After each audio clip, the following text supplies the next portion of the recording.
Hi hello guys welcome back to Aadya colourful. ನಾನು Suma. Friends, ಇವತ್ತಿನ ವಿಡಿಯೋದಲ್ಲಿ ತುಂಬನೇ ಈಸಿಯಾಗಿ ಟೇಸ್ಟಿಯಾಗಿ ಕ್ರಿಸ್ಪಿಯಾಗಿ ಮಾಡುವಂಥ ಒಂದು ದೋಸೆ ರೆಸಿಪಿಯನ್ನು ನಿಮ್ಮ ಜೊತೆ ಶೇರ್ ಮಾಡ್ಕೊಳ್ತಾ ಇದ್ದೀನಿ. 2 ಹಸಿ ಆಲೂಗೆಡ್ಡೆಯಿಂದ ತಯಾರಿಸಿ ಗರಿಗರಿಯಾದ ಇನ್ಸ್ಟೆಂಟ್ ದೋಸೆ. ಇದನ್ನು ಒಂದ್ಸಲ ತಯಾರಿಸಿ ನೀವು ತಿಂದರೆ ವಾರದಲ್ಲಿ 3ರಿಂದ 4 ದಿನ ಇದನ್ನೇ ಮಾಡಿ ತಿನ್ನಬೇಕು ಅನಿಸುತ್ತೆ. ಅಷ್ಟು ರುಚಿಯಾಗಿ ಮಾಡ್ಕೊಳ್ಳುವಂತಹ ಒಂದು ರೆಸಿಪಿ ಮತ್ತು ತುಂಬ ದಿಢೀರಾಗಿ ಆಗುವಂತಹ ಒಂದು ರೆಸಿಪಿ.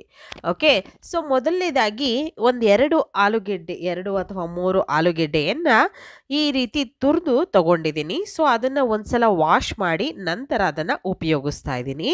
ಅದಾದ ನಂತರ 1 ಕಪ್ ಆಗೋಷ್ಟು ಚಿರೋಟಿ ರವೆಯನ್ನು ಹಾಕ್ಕೊಳ್ತಾ ಇದ್ದೀನಿ. ಚಿರೋಟಿ ರವೆ ಅಂದರೆ ಸಣ್ಣ ರವೆ ಅಂತ ಹೇಳ್ತೀವಲ್ಲ ಅದು. ಸೊ ಮೀಡಿಯಮ್ ಗಾತ್ರದ ರವೆ ಬೇಕು ಅಂದರೂ ಕೂಡ ನೀವು ತಗೊಳ್ಬೋದು. ನಾನಿಲ್ಲಿ ಸಣ್ಣ ರವೆಯನ್ನು ತಗೊಂಡಿದ್ದೀನಿ. ಸೊ ಇದನ್ನು ನಾನು ಉಪಯೋಗಿಸ್ತಾ ಇರೋದು. ದಪ್ಪ ರವೆನೂ ಕೂಡ ನೀವು ಉಪಯೋಗಿಸ್ಕೋಬೋದು. ಸೊ ದಪ್ಪ ರವೆ ಉಪಯೋಗಿಸಿದ್ರೆ ಅದನ್ನು ಸ್ವಲ್ಪ ನೀಟಾಗಿ ನೀವು ಜಾಸ್ತಿ ಹೊತ್ತು ಗ್ರೈಂಡ್ ಮಾಡಬೇಕಾಗುತ್ತೆ, ಸ್ವಲ್ಪ ದಪ್ಪ ಇರೋದ್ರಿಂದ. ಈ ಒಂದು ರವೆಯನ್ನು ನಾವು ಸಣ್ಣ ರವೆ ತಗೊಂಡಿರೋದ್ರಿಂದ ಸೊ ಇದೇನು ಜಾಸ್ತಿ ಟೈಮ್ ತಗೊಳ್ಳೋದಿಲ್ಲ ಗ್ರೈಂಡ್ ಮಾಡೋದಕ್ಕೂ ಹಾಗೂ ನೆನೆಯೋದಕ್ಕೂ ಕೂಡ. ನಂತರ ಅದೇ ಕಪ್ಪಿನ ಅಳತೆಯಲ್ಲಿ 1/4 ಕಪ್ ಆಗೋಷ್ಟು ಅಕ್ಕಿ ಹಿಟ್ಟನ್ನು ಸೇರಿಸ್ಕೊಳ್ತಾ ಇದ್ದೀನಿ. 1/4 ಕಪ್ಪು ಅಕ್ಕಿ ಹಿಟ್ಟು, 1 ಕಪ್ಪು ಚಿರೋಟಿ ರವೆ, 1/4 ಕಪ್ಪು ಅಕ್ಕಿ ಹಿಟ್ಟನ್ನು ಹಾಕ್ಕೊಳ್ತಾ ಇದ್ದೀನಿ. ನಂತರ 2 ಟೇಬಲ್ ಸ್ಪೂನ್ ಆಗುವಷ್ಟು ಕಡಲೆ ಹಿಟ್ಟನ್ನು ಸೇರಿಸ್ಕೊಳ್ತಾ ಇದ್ದೀನಿ. ಕಡಲೆ ಹಿಟ್ಟು ಹಾಕ್ಕೊಳ್ಳೋಣ. ರವೆ ಮತ್ತು ಅಕ್ಕಿ ಹಿಟ್ಟು ಹಾಗೆ ಕಡಲೆ ಹಿಟ್ಟು ಇಷ್ಟನ್ನು ಹಾಕಿ ಒಂದ್ಸಲ ಇದನ್ನು ಗ್ರೈಂಡ್ ಮಾಡ್ಕೊಂಬರೋಣ. ನುಣ್ಣಗೆ ನಾವು ಗ್ರೈಂಡ್ ಮಾಡ್ಕೊಂಬರ್ಬೇಕಾಗತ್ತೆ ಈ ರೀತಿಯಾಗಿ. ಈಗ ನೀಟಾಗಿ ಇದು ಮಿಕ್ಸ್ ಆಗಿದೆ. ಅದಾದ ನಂತರ ಆಲೂಗೆಡ್ಡೆಯನ್ನು ತುರಿದು ಇಟ್ಕೊಂಡಿದ್ದೀವಲ್ಲ ಅದನ್ನು ಇವಾಗ ಇದಕ್ಕೆ ಸೇರಿಸ್ಕೊಳ್ತಾ ಇದ್ದೀನಿ. ಆಲೂಗೆಡ್ಡೆಯನ್ನು ತುರಿದು ಜಾಸ್ತಿ ಹೊತ್ತು ಇಟ್ಕೋಬೇಡಿ. ಸೊ ತುರಿದ ನಂತರ ಅದನ್ನು ತಕ್ಷಣಕ್ಕೆ ನೀವು ಒಂದು ಮಿಕ್ಸಿ ಜಾರ್ಗೆ ಹಾಕ್ಕೊಳ್ಳೋ ಆಗಿರಬೇಕು. ಜಾಸ್ತಿ ಅಂದರೆ ಒಂದು 10-15 ನಿಮಿಷ ಅಥವಾ ಒಂದು ಅರ್ಧ ಗಂಟೆ ಬಿಟ್ಟು ಮಾಡೋ ಥರ ಮಾಡ್ಕೋಬೇಡಿ. ನಂತರ ಅದೇ ಕಪ್ಪಿನ ಅಳತೆಯಲ್ಲಿ 1/4 ಕಪ್ ಆಗೋಷ್ಟು ಮೊಸರು ತಗೊಳ್ತಾ ಇದ್ದೀನಿ. ಓಕೆ, ಮೊಸರನ್ನು ಹಾಕ್ಕೊಂಡು ಗ್ರೈಂಡ್ ಮಾಡ್ಕೊಂಬಂದಿದ್ದೀನಿ. ನುಣ್ಣಗೆ ಎಷ್ಟು ಸಾಧ್ಯ ಆಗುತ್ತೆ ಅಷ್ಟು ನುಣ್ಣಗೆ ಗ್ರೈಂಡ್ ಮಾಡ್ಕೊಂಬರ್ಬೇಕಾಗುತ್ತೆ. ಸೊ ಆಲೂಗೆಡ್ಡೆ ತರಿ ಎಲ್ಲ ಇರೋದ್ರಿಂದ ಸ್ವಲ್ಪ ಚೆನ್ನಾಗಿ ನುಣ್ಣಗೆ ಇದನ್ನು ರುಬ್ಬಬೇಕಾಗುತ್ತೆ. ಓಕೆ, ಸೊ ನೋಡಿ ಈ ರೀತಿಯಾಗಿ ನಾವು ಒಂದು ದೋಸೆ ಮಾಡಬೇಕಾದ್ರೆ ಹಿಟ್ಟು ಹೇಗಿರುತ್ತೆ ನೋಡಿದಿರಲ್ಲ ಅದೇ ರೀತಿ ನುಣ್ಣಗೆ ಇರಬೇಕು. ಸೊ ರವೆ ಕೂಡ ಸಣ್ಣ ರವೆ ತೊಗೊಂಡಿರೋದ್ರಿಂದ ನಮಗೆ ಅಲ್ಲಿ ಎಲ್ಲೂ ಕೂಡ ರವೆ ಸಿಗೋದಿಲ್ಲ. ದಪ್ಪ ರವೆ ಆಗಿದ್ದರೆ ಅದು ತೀರಾ ನುಣ್ಣಗಾಗೋದಿಲ್ಲ, ಮಧ್ಯ ಮಧ್ಯದಲ್ಲಿ ರವೆ ಒಂದು ಬಂದ್ಬಿಡೋದದು. ಸೊ ಈಗ ಸಣ್ಣ ರವೆ ಇರೋದ್ರಿಂದ ಏನೂ ಸಮಸ್ಯೆ ಆಗೋದಿಲ್ಲ. ಓಕೆ, ಇಷ್ಟು ನುಣ್ಣಗೆ ಇದನ್ನು ರುಬ್ಕೊಂಬರ್ಬೇಕಾಗತ್ತೆ. ರುಬ್ಬಿರುವಂತಹ ಒಂದು ಮಿಶ್ರಣನ ಒಂದು ಬೌಲಿಗೆ ಹಾಕ್ಕೊಳ್ಳೋಣ. ಓಕೆ, ಆವಾಗ ನಿಮಗೆ ಹಿಟ್ಟು ಹೇಗಿದೆ ಅನ್ನೋದು ಗೊತ್ತಾಗುತ್ತೆ.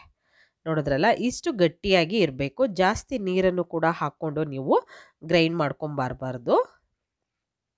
ಈ ಥರ ನುಣ್ಣಗಿದ್ದು ಮತ್ತು ಇಷ್ಟೇ ತಿಕ್ಕಾಗಿ ಇರಬೇಕು. ಓಕೆ, ಸೊ ಇಷ್ಟಿರೋದ್ರಿಂದ ಕರೆಕ್ಟಾಗಿ ನಮಗೆ ಇದು ಈ ದೋಸೆ ಮಾಡೋದಕ್ಕೆ ಪರ್ಫೆಕ್ಟ್ ಆಗಿದೆ. ಸೊ ಸ್ವಲ್ಪ ಜಾರ್ ತೊಳೆದು 1 ಸ್ಪೂನ್ ಆಗುವಷ್ಟು ನೀರನ್ನು ಆ್ಯಡ್ ಮಾಡ್ಕೊಂಡಿದ್ದೀನಿ ಅಷ್ಟೇ. ಮತ್ತು ಬೇಕು ಅಂದರೆ ನಿಮಗೆ ಜಾಸ್ತಿ ಗಟ್ಟಿಯಾಗಿದೆ, ಸ್ವಲ್ಪ ನೀರು ಬೇಕು ಅಂದರೆ ಮತ್ತೆ ಹಾಕ್ಕೊಳ್ಬೋದು. ಸೊ ಬೇಡ ಅನ್ನೋದಾದರೆ ಈ ರೀತಿಯಲ್ಲಿ 2 ದೋಸೆಯನ್ನು ಮಾಡೋ ವಿಧಾನವನ್ನು ತಿಳಿಸ್ಕೊಡ್ತಾ ಇದ್ದೀನಿ ನಾನಿಲ್ಲಿ. ಸೊ ನೀವೇನು ಕೂಡ ಹೆಚ್ಚಿಗೆ ಇದಕ್ಕೆ ಇಂಗ್ರೀಡಿಯೆಂಟ್ಸ್ ಬೇಕಾಗೋದಿಲ್ಲ. ತುಂಬಾ ಈಸಿಯಾಗಿ ಮಾಡ್ಕೊಳ್ಳುವಂತಹ ಒಂದು ವಿಧಾನ. ಮತ್ತು ಇದನ್ನು ರೆಸ್ಟಿಗೆ ಬೇಕು ಅಂದರೆ ಒಂದು 5 ನಿಮಿಷ ರೆಸ್ಟಿಗೆ ಇಟ್ಬಿಟ್ಟು ನಂತರ ಇದಕ್ಕೆ ನೀವು ಈ ದೋಸೆಯನ್ನು ಮಾಡಬೇಕಾದ್ರೆ ಸ್ವಲ್ಪ ಒಂದು ಸೋಡಾ, ಬೇಕಿಂಗ್ ಸೋಡಾವನ್ನು ಹಾಕ್ಕೊಳ್ಬೇಕಾಗುತ್ತೆ. ಅಡುಗೆ ಸೋಡಾವನ್ನು ಒಂದು ಚಿಟಿಕೆ ಹಾಕ್ಕೊಂಡಿದ್ದೀನಿ. ಸ್ವಲ್ಪ ನೀರು ಹಾಕ್ಕೊಂಡಿದ್ದೀನಿ, ಒಂದು ಅರ್ಧ ಸ್ಪೂನ್ ಆಗೋಷ್ಟು ನೀರನ್ನು ಹಾಕ್ಕೊಂಡಿದ್ದೀನಿ. ಸೊ ಇದಕ್ಕೆ ಮಿಕ್ಸ್ ಮಾಡ್ಕೊಳ್ಳೋಣ ಫಸ್ಟ್ ನೀಟಾಗಿ. ಇದು ಇನ್ಸ್ಟೆಂಟಾಗಿ ಮಾಡ್ಕೊಳ್ಳೋದ್ರಿಂದ ಸೋಡಾವನ್ನು ಉಪಯೋಗಿಸ್ತಾ ಇದ್ದೀನಿ. ನಿಮಗೆ ಬೇಡ ಅಂತಂದರೆ ಖಂಡಿತ ಸೋಡಾವನ್ನು ಸ್ಕಿಪ್ ಮಾಡ್ಬೋದು. ಓಕೆ, ಸೊ ಹೀಗೆ ಚೆನ್ನಾಗಿ ಮಿಕ್ಸ್ ಮಾಡ್ಕೊಂಡಿದ್ದೀನಿ. ಮಿಕ್ಸ್ ಆಗಿದೆ. ಈಗ ಒಂದು ತವ ಇಟ್ಕೊಂಡು ಬಿಸಿಗೆ ಇಟ್ಟಿದ್ದೀನಿ. ಸೊ ತವ ಬಿಸಿ ಆದಮೇಲೆ ಎಣ್ಣೆ ಮತ್ತು ಸ್ವಲ್ಪ ಹಚ್ಕೊಳ್ತಾ ಇದ್ದೀನಿ ಇಲ್ಲಿ. ಬಿಸಿ ಆದಮೇಲೆ ಹಚ್ತಾ ಇರೋದು. ಸೊ ಎಣ್ಣೆ ಹಚ್ಚಾದ ನಂತರ ಇವಾಗ ಇದಕ್ಕೆ ಸ್ವಲ್ಪ ನೀರನ್ನು ಚುಮುಕ್ಸ್ಕೊಳ್ಳೋಣ. ನೋಡಿದ್ರಲ್ಲ, ಈ ರೀತಿಯಾಗಿ ಪೂರ್ತಿಯಾಗಿ ಎಣ್ಣೆ ಹಚ್ಚಿ ಈಗ ನೀರು ಚುಮುಕ್ಸ್ಕೊಳ್ತೀನಿ. ಸ್ವಲ್ಪ ನೀರು ಚುಮುಕ್ಸಿ ನಂತರ ಇದನ್ನು ಒಂದು ಟಿಶ್ಯೂ ಪೇಪರಿಂದ ಒರೆಸ್ಕೋಬೇಕಾಗುತ್ತೆ.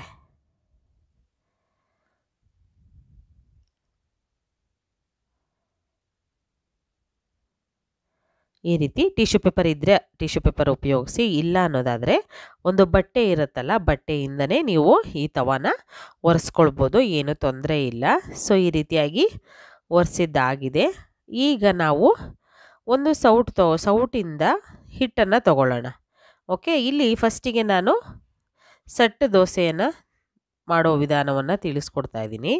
ಸೊ ನೋಡಿ, ಇದನ್ನು ನೀವು ಬೇಕು ಅಂದರೆ ಸ್ಪ್ರೆಡ್ ಮಾಡೋದು ಬೇಡ, ಹೀಗೆ ಬಿಟ್ಟರೂ ಕೂಡ ಅದು ನೀಟಾಗಿ ನಮಗೆ ಒಂದು ಒಳ್ಳೆ ಶೇಪಲ್ಲಿ ಬಂದುಬಿಡುತ್ತೆ. ಒಂದು ಸೌಟ್ ಹಿಟ್ಟು ಹಾಕಿದ್ರೆ ಸಾಕು, ಅದೇ ಒಂದು ಒಳ್ಳೆ ಶೇಪಲ್ಲಿ ಬಂದುಬಿಡುತ್ತೆ. ಸೊ ನೋಡ್ಬೋದು, ಒಂದು ಸೈಡ್ ಬೇಯಿಸಿ ನೀವು ಎಷ್ಟು ಚೆನ್ನಾಗಿ ಬಬಲ್ಸ್ ಎಲ್ಲ ಬರ್ತಾ ಇದೆ ಅಂತ. ಯಾಕೆ ಅಂತಂದರೆ ನೀವು ಇದು ಮಕ್ಕಳಿಗೆಲ್ಲ ತುಂಬ ಇಷ್ಟ ಆಗುತ್ತೆ. ಸೆಟ್ ದೋಸೆ ನೋಡ್ತಾ ಇದ್ದರೆ ಅದರಲ್ಲಿ ಬಬಲ್ಸ್ ಎಲ್ಲ ಇರೋದ್ರಿಂದ ಮಕ್ಕಳು ನೋಡಿದ್ರೇ ಖುಷಿ ಆಗುತ್ತೆ, ಅದು ಬೇಕು ಅಂತ ಅಂದರೆ ಈ ರೀತಿಯಾಗಿ ಕೂಡ ನೀವು ಮಾಡ್ಕೋಬೋದು. ಮತ್ತು ನೀವು ಹಿಟ್ಟು ಸ್ವಲ್ಪ ಗಟ್ಟಿಯಾಗಿದೆ ಅನ್ನೋದಾದರೆ ಸ್ವಲ್ಪ ನೀರನ್ನು ಸೇರಿಸ್ಕೊಳ್ಳಿ. 1 ಸ್ಪೂನು ಅಥವಾ ಒಂದು 2 ಸ್ಪೂನ್ ನೀರನ್ನು ಸೇರಿಸ್ಕೊಂಡು ಈಗ ಮತ್ತೆ ನಾನು ಎಣ್ಣೆ ಹಚ್ಚಿ ಮತ್ತೆ ನೀರನ್ನು ಹಾಕಿ ನೀಟಾಗಿ ಒರೆಸ್ಕೊಂಡಿದ್ದೀನಿ. ಮತ್ತು ಇವಾಗ ಹಿಟ್ಟನ್ನು ಹಾಕ್ಕೊಳ್ಳೋಣ. ಹಿಟ್ಟನ್ನು ಹಾಕಿ ನೀಟಾಗಿ ನಾವು ಇವಾಗ ದೋಸೆಯನ್ನು ಹಾಕ್ಕೊಳ್ಬೇಕಾಗುತ್ತೆ. ಸೊ ಈಗ ಗರಿಯಾಗಿರುವಂಥ ಪೇಪರ್ ದೋಸೆಯನ್ನು ಮಾಡ್ತಾ ಇರೋದು. ಸೊ ಅದಕ್ಕೋಸ್ಕರ ಈ ರೀತಿ ತೆಳ್ಳಗೆ ಹಾಕ್ಕೋಬೇಕು. ಎಷ್ಟು ಸಾಧ್ಯ ಆಗುತ್ತೋ ಅಷ್ಟು ತೆಳ್ಳಗೆ ಹಾಕ್ಕೊಳ್ಳಿ, ಪರ್ಫೆಕ್ಟಾಗಿ ದೋಸೆ ಬರುತ್ತೆ. ನಂತರ ಈಗ ತುಪ್ಪವನ್ನು ಮೇಲೆ ಹಚ್ತಾ ಇದ್ದೀನಿ. ಸೊ ಬೆಣ್ಣೆ ಇದ್ದರೆ ಇನ್ನೂ ತುಂಬ ಚೆನ್ನಾಗಿ ಬರುತ್ತೆ ಫ್ರೆಂಡ್ಸ್. ಖಂಡಿತ ನನ್ನ ಹತ್ರ ಬೆಣ್ಣೆ ಇರಲಿಲ್ಲ, ಸೊ ಅದಕ್ಕೋಸ್ಕರ ನಾನು ತುಪ್ಪವನ್ನು ಹಾಕ್ಕೊಳ್ತಾ ಇದ್ದೀನಿ. ನಿಮ್ಮ ಮನೆಯಲ್ಲಿ ಬೆಣ್ಣೆ ಇದ್ದರೆ ಖಂಡಿತ ಬೆಣ್ಣೆ ಉಪಯೋಗಿಸಿ. ದೋಸೆ ಕಲರ್ ಕೂಡ ತುಂಬ ಚೆನ್ನಾಗಿ ಬರುತ್ತೆ ಮತ್ತು ತುಂಬಾ ಒಂದು ಒಳ್ಳೆ ಟೇಸ್ಟ್ ಬರುತ್ತೆ ಬೆಣ್ಣೆಯಿಂದ. ಸೊ ತುಪ್ಪದಿಂದನೂ ಕೂಡ ಬೇರೆ ಟೇಸ್ಟೇ ಬರುತ್ತೆ. ಸೊ ಅದಕ್ಕೋಸ್ಕರ ನಾವು ಎಣ್ಣೆ ಹಾಕಿದ್ರೆ ಒಂಥರ ಟೇಸ್ಟ್ ಬರುತ್ತೆ, ತುಪ್ಪ ಹಾಕಿದ್ರೆ ಒಂಥರ ಟೇಸ್ಟು, ಬೆಣ್ಣೆ ಹಾಕಿದ್ರೆ ಒಂಥರ ಟೇಸ್ಟು, ಇದೇ ರೀತಿ. ಅದಕ್ಕೋಸ್ಕರ ಬೆಣ್ಣೆ ಇದ್ದರೆ ಬೆಣ್ಣೆ ಉಪಯೋಗಿಸಿ. ದೋಸೆ ಅಂತೂ ಸೂಪರ್ ಅನಿಸುತ್ತೆ. ಈಗ ನೋಡ್ಬೋದು, ಈ ರೀತಿಯಾಗಿ ಮೇಲ್ಗಡೆ ಎಲ್ಲ ಕಲರ್ ಚೇಂಜ್ ಆಗಿದೆ.